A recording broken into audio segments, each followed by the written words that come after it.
1 तारीख को हर घर में तनख्वाह आती है, फिर बजट बनता है। बजट से तय होता है कि किस जरूरी सामान पर कितना पैसा खर्च किया जाएगा। मान लीजिए आपका बच्चा कॉपी के लिए पैसे मांगता है, तो वो कॉपी खरीद रहा है या नहीं, ये आप देखते हैं। यानी जिस चीज के लिए पैसा दिया गया है उसका सही इस्तेमाल हो रहा है या नहीं, ये आप तय करते हैं, ताकि आपका बच्चा पैसे का गलत इस्तेमाल ना कर सके और आपके पैसे का सही इस्तेमाल हो। लेकिन सरकारी बजट में घर की खुशबू नहीं है। यहां तो योजनाओं के नाम पर पैसा बांट दिया जाता है, ठीक वैसे रईस माँ बाप के लिए जिनके पास पैसे हैं लेकिन वक्त नहीं। नतीजा आप जानते हैं, और इसीलिए हम कह रहे हैं कि बजट आते हैं, बजट जाते हैं, आम आदमी वहीं पर खड़े रह जाते हैं। इस पर हम अगले आधे घंटे अब बात करेंगे, लेकिन पहले इसकी एक वानगी देख लीजिए। आज वित्त मंत्री ने स्वच्छता मिशन पर सरकार की पीठ थपथपाई, लेकिन हम पिछले 2 दिनों से मध्य प्रदेश के खरगोन की खबर दिखा रहे हैं, जहां एक अफसर झूठ बोलता है। जब आम आदमी उसकी चोरी पकड़ता है तो वो आम आदमी को जेल भिजवा देता है। ऐसा है, 2 झापड़ अभी देंगे, ठीक हो जाओगे। पहले चोरी और फिर सीना चोरी, ये कहावत इन महाशय के लिए ही बनाई गई होगी। आम आदमी को 2 झापड़ में ठीक करने का दावा करने वाले इन साहब का परिचय सुनिए। ये है मध्य प्रदेश के खरगोन जिले के कलेक्टर साहब, नाम है अशोक वर्मा। ऐसा है, 2 झापड़ अभी देंगे, ठीक हो जाओगे। कलेक्टर साहब के लाल पीले होने की वजह भी आपको बताते चले। 26 जनवरी को जिले के बोध गांव को कलेक्टर साहब ने खुले में शौच मुक्त घोषित कर दिया, लेकिन गंभीर सिंह नाम के इसी गांव के रहने वाले आम आदमी ने इनकी पोल खोल दी। कहने को तो खरगोन जिले का ये जो बोध गांव है, यहाँ पे ODF यानी कि खुले में शौच मुक्त घोषित कर दिया गया है। कलेक्टर साहब जब यहाँ आए थे तो इसी बात को लेकर उनसे चर्चा हो रही थी। यहाँ पर सभी लोगों की यही समस्या है कि यहाँ पे शौचालय नहीं है। क्या नाम है आपका? मान सिंह मेरा नाम। मान सिंह, है आपके घर में शौचालय नहीं है? अच्छा, तो आपने कभी बात की कि शौचालय बनना चाहिए? कहे थे, मैंने 2 बार उनका कह दिया कि तुम अगर आ गए गड्ढे खोद देना, उसके बाद तुम अगर अब आप नहीं आई बोलेंगे। घर शौचालय है? नहीं है सर। पर आपके पूरा गांव घोषित किया जा चुका है कि यहाँ पे हर घर में शौचालय। नहीं तो हमारे घर जाके देख लो सर, नहीं है हमारे घर। कलेक्टर साहब को ये बर्दाश्त नहीं हुआ कि एक आम आदमी ने उनकी पोल खोल दी। तिल मिलाए कलेक्टर साहब ने बिना वक्त गवाए आम आदमी को उसकी हैसियत बता दी। ऐसा है, 2 झापड़ अभी देंगे, ठीक हो जाओगे। गंभीर सिंह को थप्पड़ मारने की धमकी देकर भी अशोक वर्मा का गुस्सा ठंडा नहीं हुआ। शांति भंग करने का आरोप लगाकर पुलिस ने गंभीर सिंह को 2 दिन जेल में बंद रखा। जमानत पर छूटने पर एसडीएम ने कलेक्टर साहब को सवाल पूछकर परेशान नहीं करने की सख्त चेतावनी दी और 15,000 रुपए का बॉन्ड भरवाकर अगली तारीख दे दी। बड़वा तहसील में एसडीएम साहब के सामने आज हमारी पेशी थी। पेशी पे आए हुए थे, उन्होंने 15,000 का एक बॉन्ड भराया है। कलेक्टर साहब पे मतलब ये पेशी होना थी, मतलब कार्रवाई होना थी, वो कार्रवाई हमारे ऊपर चल रही है। ये कार्रवाई उनके ऊपर होना थी, तो कार्रवाई हमारे ऊपर हो रही है। गलत हमने किया है कि उनको किया है। एक अफसर ने प्रधानमंत्री के पसंदीदा कार्यक्रम पर झूठ बोला, बावजूद इसके वो अब भी आराम से घूम रहा है। और जिस आम आदमी ने सच बोलने की कोशिश की, उसे जेल की हवा खानी पड़ी। ऐसा है, 2 झापड़ अभी देंगे, ठीक हो जाओगे। आज के बजट में सरकार ने स्वच्छता अभियान का ढोल पीटा, उसे अपनी कामयाबी बताया। लेकिन क्या कभी सोचा है कि जब सरकार की ओर से दावे किए जा रहे थे, तब गंभीर सिंह जैसे ईमानदार कितने विचलित होंगे। स्वच्छ भारत के तहत शौचालय प्रोवाइड करना और ग्रामीण क्षेत्रों में गरीबी हटाने की दृष्टि से मनरेगा के ऊपर ज्यादा खर्च करना, और इसलिए एक बड़ा खर्चा हमने ग्रामीण क्षेत्रों के लिए किया है। ऐसा है, 2 झापड़ अभी देंगे, ठीक हो जाओगे। हमारे साथ जो गलत दुरुपयोग किया गया कलेक्टर साहब ने, तो मैं अपने प्रधानमंत्री नरेंद्र मोदी जी से एक निवेदन करना चाहूंगा कि जो भी हमारे साथ गलत हुआ उसका मतलब हमें साफ इंसाफ चाहिए। जनता के साथ ऐसा कोई भी अधिकारी गलत बात नहीं कर सकता, दुरुपयोग नहीं कर सकता। सवाल यह है कि जो सरकार खुद को गरीबों के लिए समर्पित बताती है, वो आम आदमी के अपमान पर चुप क्यों है? खरगोन कलेक्टर ने तो आपको घटना की जानकारी है कि नहीं?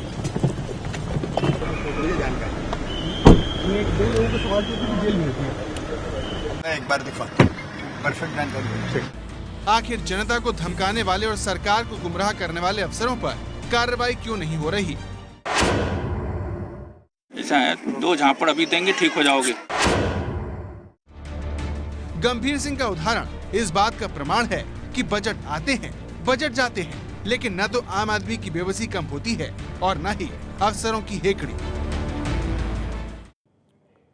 तो बना ले सरकार कितना भी अच्छा बजट, कितनी भी अच्छी योजनाओं का ऐलान कर दे, लेकिन जब तक खरगोन के कलेक्टर जैसे अफसर मौजूद हैं, वो ऐसी योजनाओं को कब्र में दफन करते रहेंगे, ताबूत में दफन करते रहेंगे। वैसे तस्वीर का एक दूसरा पहलू भी है। आपने नेताओं के मुंह से अक्सर सुना होगा कि उनके पास योजनाओं के लिए पैसे नहीं हैं, लेकिन आप ये बात जानकर हैरान रह जाएंगे कि हमारी सरकारें हमसे पैसे वसूल कर उन पर बैठ जाती हैं, उन्हें खर्च ही नहीं करती। केंद्र और राज्य 20 साल से 2% कंस्ट्रक्शन सेस वसूल रहे हैं। इसी सेस से सरकारों ने 26,962 करोड़ रुपए जुटाए। सेस के जरिए मजदूरों की भलाई होनी थी, मजदूरों की भलाई के लिए काम करना था, लेकिन इस फंड का सिर्फ 21% ही खर्च हो पाया। सरकारें सिर्फ 5,684 करोड़ ही खर्च कर पाई। देश में 2 करोड़ 29 लाख मजदूर रजिस्टर्ड हैं साहब। पिछले 10 सालों में सिर्फ 2,482 करोड़ ही मजदूरों पर खर्च हुए। महाराष्ट्र ने सबसे ज्यादा कंस्ट्रक्शन सेस वसूला। महाराष्ट्र ने 3,799 करोड़ रुपए में से केवल 217 करोड़ ही खर्च किए। दिल्ली आ जाइए, दिल्ली सरकार ने 1,536 करोड़ में से 174 करोड़ रुपए ही अब तक खर्च किए हैं। वैसे ताज्जुब है, ऐसा पिछले 20 सालों से हो रहा है। इस बीच अलग अलग पार्टियों की सरकारें आईं और चली गईं, लेकिन कोई भी पैसे का इस्तेमाल नहीं कर पाया। एक और उदाहरण देख लीजिए। दिल्ली में निर्भया गैंगरेप के बाद यूपीए सरकार ने निर्भया फंड बनाया था। 2013 से बजट में निर्भया फंड का आवंटन हो रहा है। हर साल 1000 करोड़ रुपए आवंटित होते हैं महिलाओं की सुरक्षा से योजनाओं को लागू करने का मकसद। 2015-16 में भी इस बजट से, लेकिन 1 रुपया भी खर्च नहीं किया गया। इस फंड से महिलाओं के लिए काम करने वाले एनजीओ की मदद लेना तक संभव नहीं हो पाया। क्यों? क्योंकि पिछले 3 सालों से ऐसे किसी भी एनजीओ को सरकार नहीं चुन पाई। 2015-16 के बजट में सरकार ने 2 योजनाएं बनाई, लेकिन अब तक प्रस्तावित फंड खर्च नहीं हो सका है। कहीं पर सरकारों ने जुटाया फंड खर्च नहीं हो पाया, सरकारें खर्च कर नहीं पा रही, तो दूसरी तरफ वाहवाही या फिर सियासी नफे नुकसान के लिए बड़ी बड़ी घोषणाएं कर देती है सरकार और भूल जाती है घोषणाएं करके। आज भी 2 एम्स खोलने का ऐलान किया गया है, लेकिन इससे पहले वाले एम्स का क्या हुआ सरकार नहीं बताती। भोपाल, भुवनेश्वर, जोधपुर, पटना, रायपुर और ऋषिकेश में एम्स का काम अधूरा है। जी हां, रायपुर की बात कर लेते हैं। रायपुर में मेडिकल कॉलेज का काम 78% ही हुआ है। ऋषिकेश में 80% मेडिकल कॉलेज बन पाया है। जोधपुर चलिए, वहां 82% मेडिकल कॉलेज का काम हो पाया है। भोपाल की बात करें तो भोपाल एम्स का हॉस्पिटल कॉम्प्लेक्स भी अभी केवल 75% ही बन पाया है। रायपुर एम्स का हॉस्पिटल कॉम्प्लेक्स तो 67% ही बन पाया है। तो ये तो हाल है। योजनाएं शुरू कर दीजिए, भूल जाइए, और योजनाएं शुरू करके भूल जाने की वजह से ही हमारे देश का सामाजिक विकास आज तक नहीं हो पाया। इसका नतीजा यह है कि हमारे देश में अमीरी गरीबी का फासला लगातार बढ़ता जा रहा है और इस वजह से सामाजिक ताना बाना बिगड़ चुका है, बिगड़ रहा है लगातार। इसका ताजा उदाहरण हमें हरियाणा के मिर्चपुर में देखने को मिला, जहां दलितों को एक बार फिर दबंगों ने बनाया है अपना निशाना।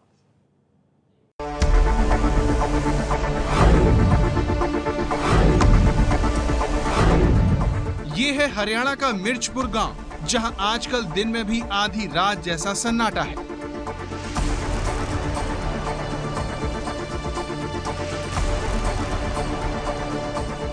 मिर्चपुर के दलितों का आरोप है कि दबंगों के खौफ के कारण वो अपने घरों को छोड़ने को मजबूर हैं।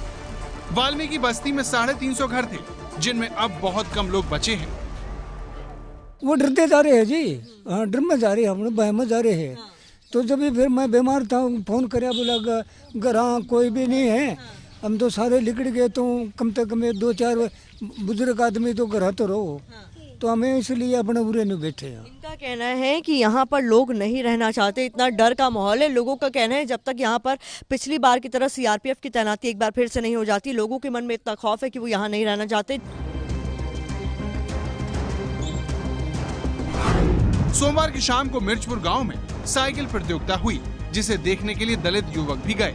इस दौरान दबंगों ने जातिगत टिप्पणी की, जिससे विवाद बढ़ा और 15 से 20 दबंगों ने हमला कर दिया। नतीजा ये हुआ कि 100 दलितों ने घर छोड़ दिया। जैसे ही बच्चे फिर शाम को खेलने जाते हैं, वहीं से खेल देखने लग जाते हैं। शाम को कुछ बच्चे जाते हैं हमारे, तो वहाँ जाके फिर उन्होंने वही तुम्हें मैं शरारत की, तो शरारत करने के बाद उन्होंने फिर बच्चों पर हमला कर दिया। वो तैयारी थी ही उनकी पहले से ही। 6 साल तक मिर्चपुर गांव में सीआरपीएफ की तैनाती के बाद जब दिसंबर 2016 में सीआरपीएफ को यहां से वापस लौटाया गया, तो 1 महीने के अंदर ही यहां पर लौट आया दहशत और खौफ का माहौल। आंटी ये बताओ कि यहाँ पर इतने कम लोग क्यों हैं? पहले से कम है या अभी गए हैं? अभी भी गए, पहले भी जा रहे थे जी, डरते जा रहे सब। क्यों डर रहे हैं? डरे भी खेतों में जाओ जी, डर लगा, घर पे बैठे क्या खावा है, और यस करके लकड़ के जा रहे हैं। मार भी जाने की तैयारी है, हम नहीं रहते हैं, नहीं रह पाएंगे आप? नहीं रह पाएंगे। क्या इतनी स्थिति यहाँ पे खराब है? पुलिस का किसी को डर नहीं है? मतलब आप लोग? हाँ जी, पुलिस का कोई डर नहीं। पुलिस का तो सीआरपी का तो डर था, लेकिन हरियाणा पुलिस का कोई डर नहीं है। इससे पहले 21 अप्रैल 2010 को भी इस गांव में तनाव फैला था। तब कुत्ते को लेकर विवाद हुआ था और दबंगों ने दलितों के घरों में आग लगा दी थी। 25 घर जलकर खाक हो गए, जिसमें 52 लोग जख्मी हो गए। हालात इतने बिगड़े कि 2011 में 30 दलित परिवारों को घर छोड़ना पड़ा।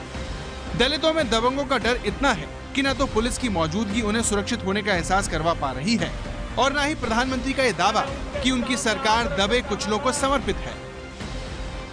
बजट में सबसे ज्यादा जोर इस बार भी किसान, गांव, गरीब, दलित, पीड़ित, शोषित उन पर केंद्रित किया है। अब सवाल यह है कि आजादी के इतने साल बाद भी दलितों के हालात क्यों नहीं सुधरते? इसका जवाब जानने के लिए आपको ये आंकड़ा देखना होगा। समग्र विकास की सूची में 79 देशों में भारत का नंबर 60 है। वहीं इस सूची में चीन, नेपाल 27वें नंबर पर है, बांग्लादेश 36 और पाकिस्तान 52वें नंबर पर है। भारत में विकास की कहानी कुछ ऐसी है कि गरीब गरीब होते जा रहे हैं और अमीर। गरीब अमीर का ये बढ़ता फासला खतरनाक स्थिति तक पहुंच चुका है, और मिर्चपुर की ये ताजा घटना इसका उदाहरण है। ऑक्सफैम की रिपोर्ट कहती है कि भारत में सिर्फ 1% लोगों के पास देश की 58% दौलत है। केवल 57 अरबपतियों के पास 14,47,000 करोड़ रुपए की दौलत है। ऐसे ही सड़क और रेल यातायात के लिए देश के बजट में करोड़ों रुपए का प्रावधान किया जाता है। हर साल राशि बढ़ती भी है, लेकिन सड़क और रेल हादसे कम होने का नाम नहीं लेते। क्यों सुविधाएं तो बढ़ती हैं, लेकिन सुरक्षा हर बार पीछे रह जाती है। और सरकार ऐसा क्या करे कि लोगों की सुरक्षा सर्वोपरि रहे? 3 तरह के यातायात जिनका एक जगह से दूसरी जगह जाने के लिए सहारा लेते हैं देश के नागरिक। देश के बजट से बेहद गहरा रिश्ता है इस तस्वीर का। कैसे और क्यों बताएंगे आपको, लेकिन पहले वित्त मंत्री अरुण जेटली को सुनिए। In the road sector, I have stepped up the budget allocation for the national highways from 57,676 crores in the BE of 16-17 to 64,000 crores in 2017-18. 2,000 kilometers of coastal connectivity roads have been identified for construction and development. This will facilitate better connectivity with ports and remote villages. और अब देखिए पंजाब के खन्ना की तस्वीरें, जहां कोहरे की वजह से सड़क पर भीषण दुर्घटना हुई, कई लोगों की मौत भी हुई। हर साल बजट में सड़क निर्माण के बड़े बड़े दावे होते हैं, फंड दिए जाते हैं, पर आतंकियों से ज्यादा जानलेवा हो चुकी सड़कों के नुकसान की बात नहीं होती। सड़क दुर्घटना में देश का धन और जन दोनों जाते हैं, पर बजट में इसकी बात नहीं होती। केंद्रीय सड़क परिवहन मंत्रालय की हाल की एक रिपोर्ट कहती है कि साल 2015 में 1,46,000 लोग सड़क दुर्घटना में मरे। देश में हर 3 मिनट में एक आदमी सड़क दुर्घटना में मर रहा है।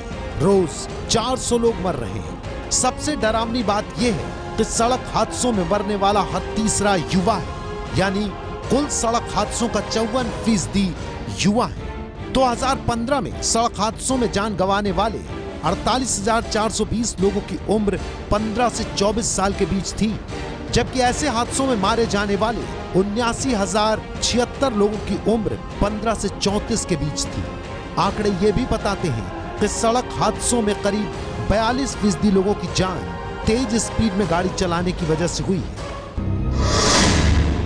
वर्ल्ड हेल्थ ऑर्गेनाइजेशन की सड़क सुरक्षा पर जारी ताज़ा रिपोर्ट में भी 15 से 29 साल के युवाओं की मौत की सबसे बड़ी वजह सड़क हादसों को बताया गया है और ये खुदकुशी, एड्स और दूसरी बीमारियों से होने वाली युवाओं की मौत की तुलना में बहुत ज्यादा है। सड़क से जुड़ा ये बड़ा नुकसान है। देश के युवा मर रहे हैं। इस त्रासदी का जिक्र बजट में नहीं होता, लिहाजा सुधार भी नहीं होता। आज बजट में रेल सुरक्षा के नाम पर सरकार ने कई ऐलान किए हैं।